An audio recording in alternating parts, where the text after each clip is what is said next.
Siapa yang menjamin pasti masuk surga? Assalamualaikum warahmatullahi wabarakatuh. Selamat berjumpa di channel ini. Semoga saudara semua sehat walafiat, bahagia di dunia, selamat di akhirat kelak. Kesempatan yang ada, mari kita manfaatkan merespon kajian dengan topik bahasan akidah yang substansinya masih perlu kita uji kebenarannya dengan dasar Al-Quran. Tujuan bahasan untuk meluruskan akidah umat agar sesuai Al-Quran. Mari kita mulai dengan Bismillahirrahmanirrahim. Siapa yang menjamin pasti masuk surga? Nah, Nabi Muhammad SAW sendiri, beliau mengatakan, semua tidak akan masuk surga kecuali jiwa muslim. Bahasa jiwa ini sebenarnya, ya dianya, rohnya. karena kita nggak mungkin roh itu masuk surga sendirian. Iya, fisiknya kan nggak ikut. Iya. Nah, juga dalam sebuah hadis akan dikeluarkan dari neraka siapapun dalam hatinya seperti biji sawi dari kalimat la ilaha illallah. Artinya dia muslim. Demikianlah narasi yang disampaikan bahwa Nabi Muhammad menjamin keselamatan surga bagi setiap jiwa yang muslim. Dengan bahasa lainnya seperti itu. Sungguh luar biasa hadisnya yang disampaikan. Tetapi bagi saya itu question mark yang sangat besar.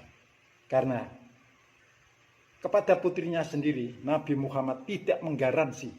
Ini kok ada hadis yang menggaransi kepada umat. Kondisi ini jelas kontradiktif. Mari kita lihat dalam Sahih Bukhari, Nabi Muhammad SAW bersabda kepada Fatimah, "Wahai Fatimah binti Muhammad, mintalah kepadaku apa yang kamu inginkan dari hartaku, tetapi aku tidak dapat menyelamatkanmu sedikit pun di hadapan Allah kelak di akhirat." Demikian hadis tersebut isinya. Putri yang sangat disayanginya tidak digaransi masuk surga. Ini kok ada hadis yang menarasikan bahwa manusia, umatnya digaransi. Sungguh question mark besar bagi saya dan patut dipertanyakan karena Nabi Muhammad adalah satu karakter yang sangat taat pada Allah. Akan saya bacakan. Bismillahirrahmanirrahim. In attabi'u illa ma yuha ilayya qul hal yastawil a'ma wal basiru afala tatafakkarun. Aku tidak mengikuti kecuali apa yang diwahyukan kepadaku. Apakah sama orang yang buta dan yang melihat?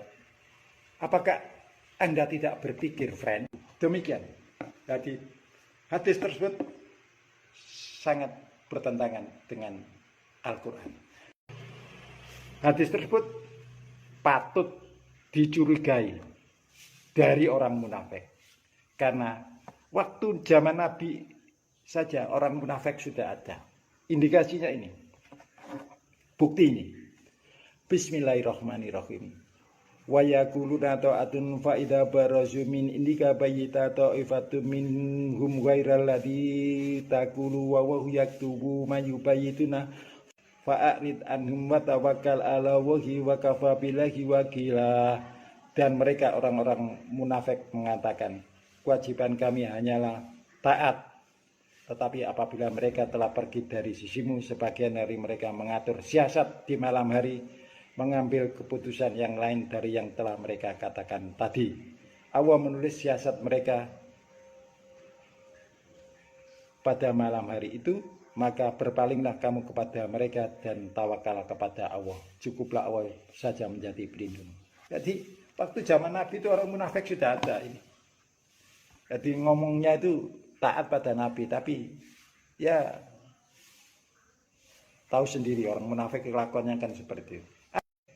Karena orang munafik sekali lagi tidak suka dengan umat Islam akan selamat dunia dan akhirat. Maka dengan berbagai cara memasukkan hadis yang seakan-akan dari Nabi. Untuk itu kita wajib dan harus berhati-hati terhadap hadis yang dinarasikan oleh penceramah. Cek dan dicek, cross check dengan Al-Quran.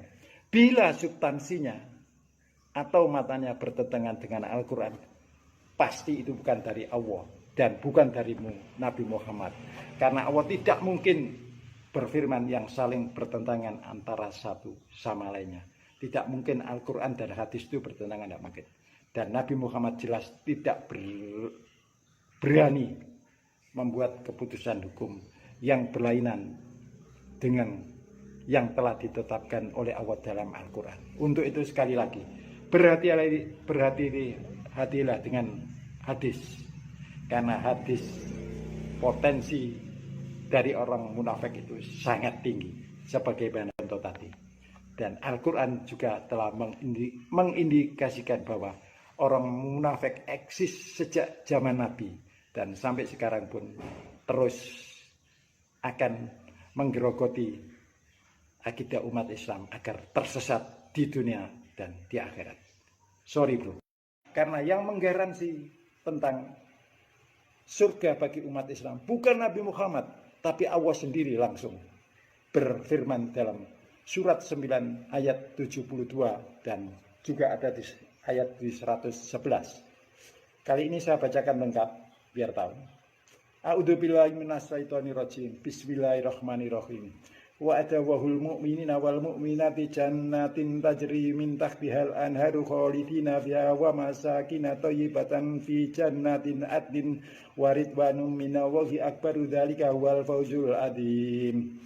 Allah menjanjikan kepada orang-orang mukmin, laki-laki dan perempuan akan mendapatkan surga, di bawahnya mengalir sungai-sungai, kekal mereka di dalamnya dan mendapat tempat yang bagus di surga Aden.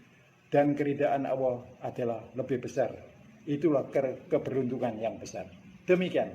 Jadi janji surga bukan dari Nabi Muhammad, tapi Allah sendiri yang menggaransi pada kita. Asalkan kita beriman dan beramal soleh yang benar. Demikian. Di ayat yang lain, Nabi Muhammad tidak menggaransi, bahkan tidak bisa menolong saat di akhirat nanti. Akan saya bacakan lengkap agar tahu. A'udzubillahi minasyaitonirrajim. Bismillahirrahmanirrahim. Qul ya ayyuhan nasu qad ja'akumul haqqu mir rabbikum faman ihtada fa innama yahtadi li nafsihi wa man dalla fa innama yadillu 'alaiha wa ma ana 'alaikum biwakil. Katakanlah, hai manusia, sesungguhnya telah datang kepadamu kebenaran, yakni Al-Quran dari Tuhanmu.